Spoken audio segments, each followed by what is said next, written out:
Baik teman-teman, di sini saya akan menjelaskan materi Pancasila sebagai sistem etika. Pengertian etika. Etika berasal dari bahasa Yunani ethos yang artinya tempat tinggal yang biasa, padang rumput, kandang, kebiasaan, adat, watak, perasaan, sikap, dan cara berpikir. Etika dalam arti luas ialah ilmu yang membahas tentang kriteria baik dan buruk. Etika pada umumnya dimengerti sebagai pemikiran filosofis mengenai segala sesuatu yang dianggap baik atau buruk dalam perilaku manusia. Keseluruhan perilaku manusia dengan norma dan prinsip-prinsip yang mengaturnya itu kerap kali disebut moralitas atau etika.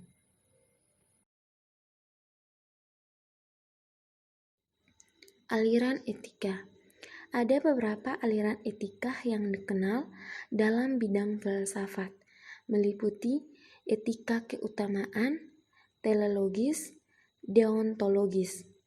Etika keutamaan atau etika kebajikan adalah teori yang mempelajari keutamaan, artinya mempelajari tentang perbuatan manusia itu baik atau buruk.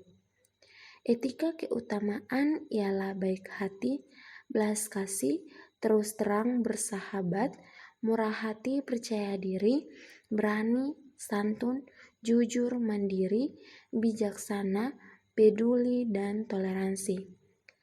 Etika teleologis adalah teori yang menyatakan bahwa hasil dari tindakan moral menentukan nilai tindakan atau kebenaran dan dilawankan dengan kewajiban. Etika deontologis adalah teori etis yang bersangkutan dengan kewajiban moral sebagai hal yang benar dan bukannya membicarakan tujuan atau akibat.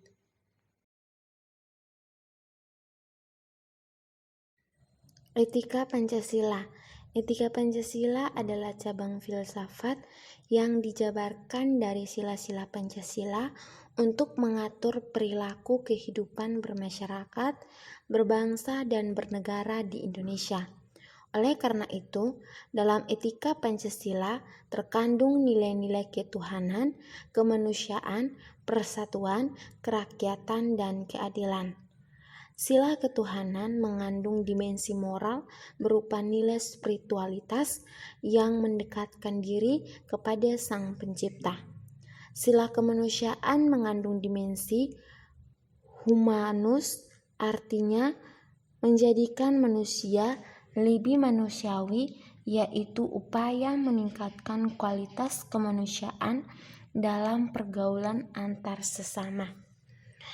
3. Sila persatuan mengandung dimensi nilai solidaritas, rasa kebersamaan, cinta tanah air.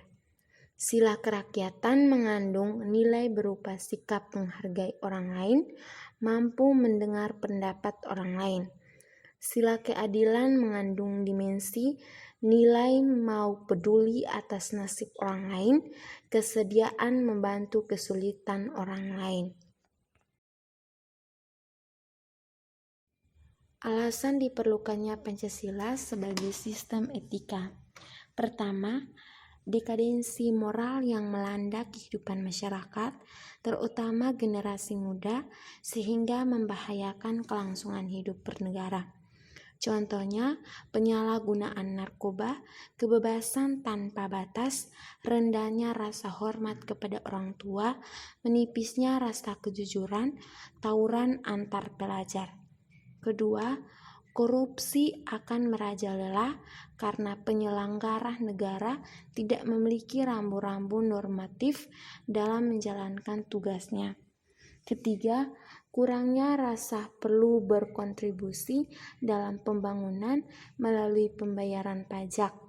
Hal tersebut terlihat dari kepatuhan pajak yang masih rendah, padahal peranan pajak dari tahun ke tahun semakin meningkat dalam membiayai APBN. Keempat, pelanggaran hak-hak asasi manusia dalam kehidupan bernegara di Indonesia ditandai dengan melemahnya penghargaan seseorang terhadap hak pihak lain. Contohnya seperti penganiayaan terhadap pembantu rumah tangga, penelantaraan anak-anak yatim oleh pihak-pihak yang seharusnya melindungi, kekerasan dalam rumah tangga, dan lain-lain. Kelima, kerusakan lingkungan yang berdampak terhadap berbagai aspek kehidupan manusia seperti kesehatan, kelancaran penerbangan, nasib generasi yang akan datang, global warming, perubahan cuaca, dan lain-lain. Contoh yang paling jelas adalah pembakaran hutan di Riau sehingga menimbulkan kabut asap. Menggali sumber historis, sosiologis, politis tentang Pancasila sebagai sistem etika. Sumber historis. Pada zaman Orde Lama, Pancasila sebagai sistem etika masih berbentuk sebagai filosofis Grundlass atau Wendlandschaung. Artinya, nilai-nilai Pancasila belum ditegaskan ke dalam sistem etika, tetapi nilai-nilai moral telah terdapat pandangan hidup masyarakat. Masyarakat dalam masa Orde Lama telah mengenal nilai-nilai kemandirian bangsa yang oleh Presiden Soekarno disebut dengan istilah berdikari atau berdiri di kaki sendiri. Pada zaman Orde Baru, Pancasila sebagai sistem etika disosialisasikan melalui penataran P4 dan diinstitusionalkan dalam wadah BP7. Ada banyak butir Pancasila yang dijabarkan dari kelima sila Pancasila sebagai hasil temuan dari para peneliti PB7. Pada masa reformasi, Pancasila sebagai sistem etika tenggelam dalam hiruk-pikuk perebutan kekuasaan yang menjurus kepada pelanggaran etika politik. Salah satu bentuk pelanggaran etika politik adalah abuse of power, baik oleh penyelenggara negara di legislatif, eksekutif maupun yudikatif. Penyalahgunaan kekuasaan atau kewenangan inilah yang menciptakan korupsi di berbagai kalangan penyelenggara negara.